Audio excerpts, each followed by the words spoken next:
the question of leadership, of practical application, the question we should raise every single day when we wake up.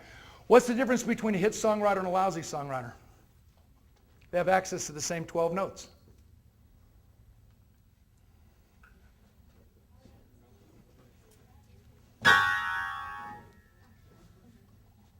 That used all 12 notes. I can extend my hand across 12 notes, a whole octave. What's the difference between a great banker and a lousy banker? They have access to the same economy, the same interest rates. I drive 45 minutes one way to bank, and never once have I ever asked what the interest rates are on my loans. If money becomes the topic of conversation, it means the presentation is weak and the relationship is non-existent. What is the difference between a great parent and a lousy parent? Fortunate to have 4 beautiful kids. Ashley Jackson, I mean, I'm sure in public you take credit for Ashley's success, don't you, Mom? Yeah, mother side of the family. Yes, she was a beauty queen, looks just like her mom. That's not fair. We all try to take credit for our perfect kids. That's not fair. They came that way. Josh Woods is one of the smartest guys I've ever been around in my whole life, regardless of the age. He came that way. Love his mom. She can't take credit. I can't take credit. You want to prove you're a great parent? It's when your kid comes home, half his head shaved, carburetor stuck in his nose. Then you got to step it up, don't you think? 22 earrings over here, miniature towel rack over here. It looks like he fell down the stairs with a tackle box. What's wrong, man? Sorry you got mugged with that staple gun. Can we talk on Friday? What's the difference between a great coach and a lousy coach? They have access to the same field, the same rules, the same pool of athletes. What is the difference? What's the difference between a great teacher and a lousy teacher?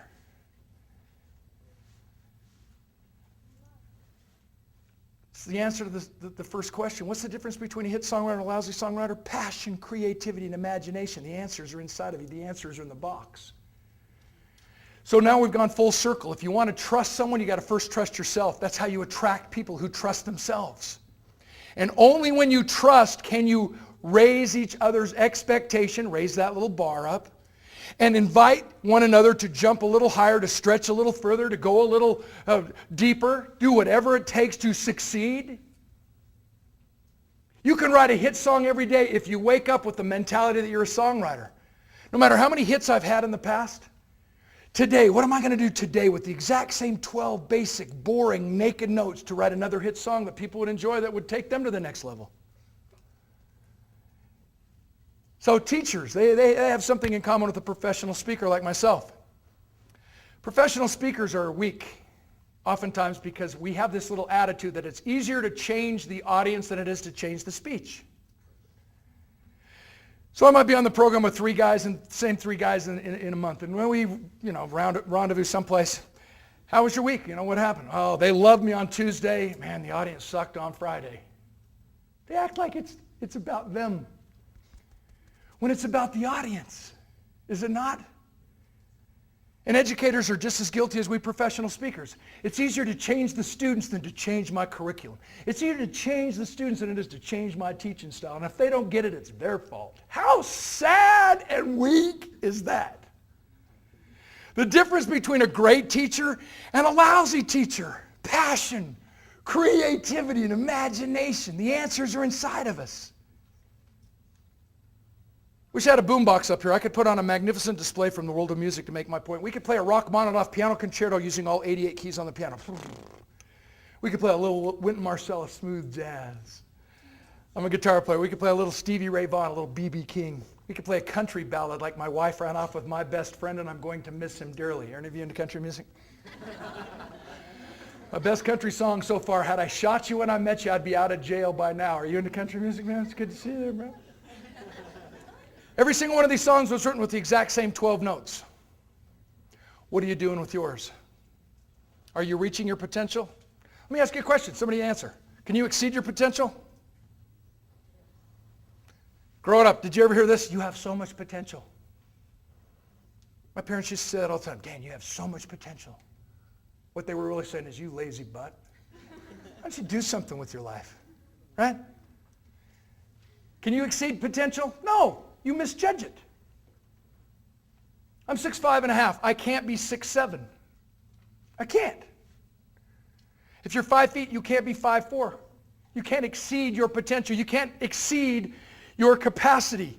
What we must do is fill it, reach it, fulfill the ultimate capacity and potential as a human being. And the only way we can do that is if we surround ourselves with leaders.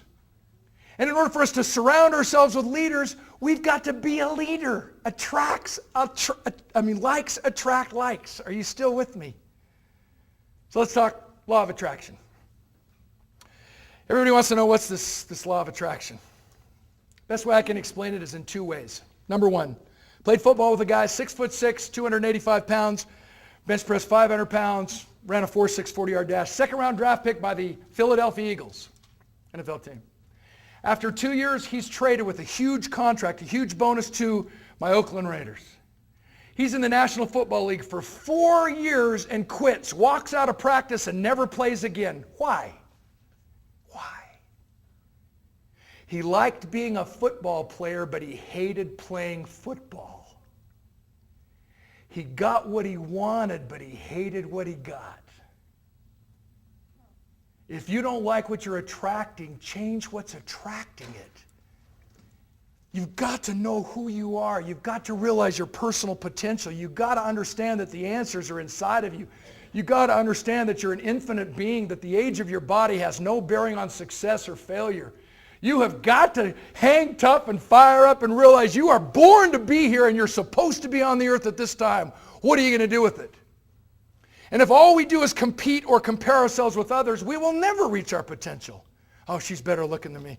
Oh, he's more talented than I am. Oh, they're better students. Oh, they got a better break. All we're doing is comparing ourselves and competing ourselves against others, which is that's not fair. When it comes to leadership, we must first learn to lead ourselves, which begins with trusting ourselves that we have so much inside of us that we still need to tap into. How are we going to do it? By hanging around with the right people. Attraction, law of attraction. Likes attract likes. Are you with me? Okay, let's talk about the law of attraction. Best example is to talk about the purchase of a car. And the key word in the law of attraction is, what do you deserve? Huh? I see, with all due respect, and this isn't a sexist comment, this is a reality.